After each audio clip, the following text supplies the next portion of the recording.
comfortable. Very, very broad rotation in that area if it were to be anything, but Yeah. I'm starting to get further away from the radar, so I'm not sure if there's any. That's true. There's New Vienna, and the bottom line is still 60-mile-an-hour winds. We're still seeing the power go out. We're still seeing those issues as well. And then we have to the west of Epworth, probably some strong winds coming in there. Cascade and this still Boeing segment. I can't tell. I don't know that that's in a warning or not, but they're dealing with a lot of stuff right now. Oh, it is. There's a big box. It's a big box. Yeah, very, very. 60-mile-an-hour winds. Okay, I think yes. Then we have Clarence, and we have some rotation maybe around Clarence. This has been kind of coming out of Mechanics still, but still some very strong winds like we're on Stanley, Clarence, and then heading toward Loudon and maybe southwest of Loudon. Still that summer rotation that was coming out of the Bennett area. But still it could be some strong winds that coming on through there. And this is just I wonder if this warning has 70-mile-an-hour winds on it. It does. So southern side of this storm, 70-mile-an-hour winds going through Tipton and heading toward the Quad Cities areas for Davenport. And then we do have a strong wind still east of Anamosa heading through Jones County. Maybe some areas of rotation around Cascade. Some strong winds south of Dyersville. Maybe a little rotation near New Vienna heading toward Holy Cross. And this is all heading to the Mississippi. And we do have, some of the schools that have closed, some of them that have delayed this morning. There's still going to be some rain out there. We should see some gradual improvement. If I throw the lightning on as well, this is part of the reason why too that we do have the concern of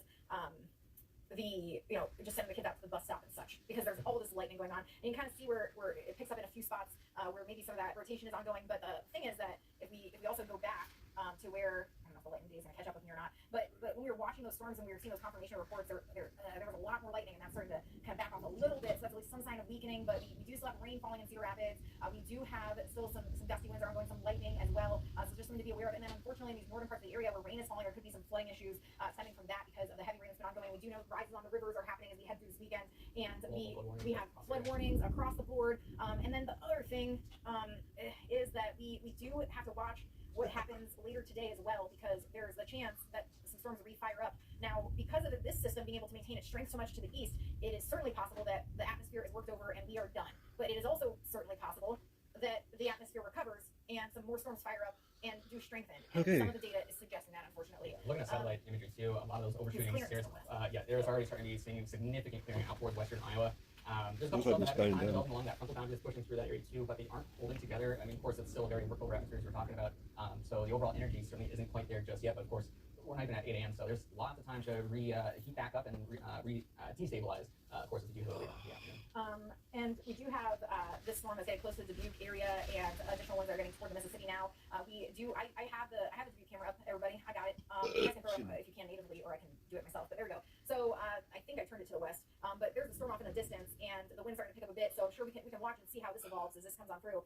But we do have that going on in Dubuque ahead of the storm. I'm going to change it over to Cedar Rapids just to show the difference of there's rain still falling here in Cedar Rapids, and we're starting to see things calm back down after the wind really picked up. Here's the southern side of town as well, and so calmer there, some rain still falling, gray skies, and then we do have out in Dubuque still ahead of the storms, not quite there yet, but that's going to be approaching. We'll see if anything comes of it. But back to the radar, as Garrett was talking about, we do have this line of storms have been barreling across, and unfortunately there's this clearing and the clear skies off to the west here where we are going to see this all move to the east, and it's going to then lead to clear skies in Iowa, and we could then see some redevelopment occur with the storms and have the potential that the atmosphere does kind of recharge. Now, the one thing that may happen is that if all this activity kind of lingers and the clouds from it, you're seeing the overshooting tops, so these are really tall thunderstorm clouds, they reach a certain point in the atmosphere where they can't go any further, and then they start to spread out, and so that starts to spread out, and that could potentially just kind of lengthen the period of time here that we stay cloudy. But then it's also possible that doesn't happen, and we could still be dealing with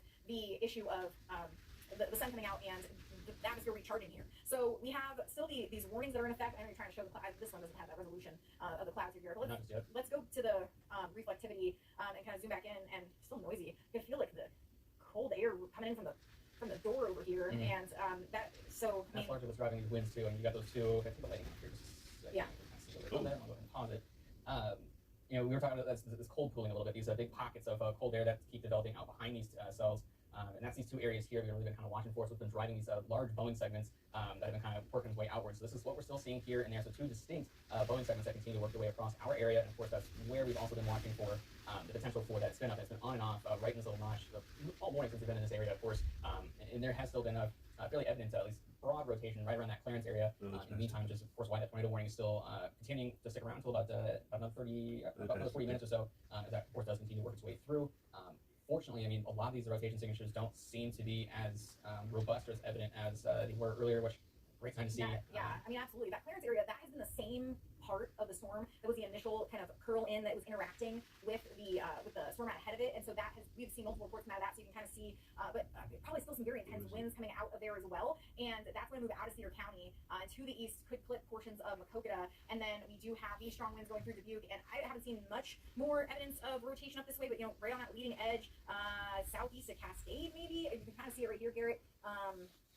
By southeast of Bernard, I'd say up here, Okay. there's this area, and that would be maybe tracking across southern Dubuque County. Little notches there, so something for needs services, because it looks fairly linear. Yeah, I do definitely agree with you there on that. Yeah, there might be a little bit. I mean, and that's just me trying to find evidence of their tornado warning, and it's kind of getting ahead of where and you can kind of see a little bit of surge in the winds there too.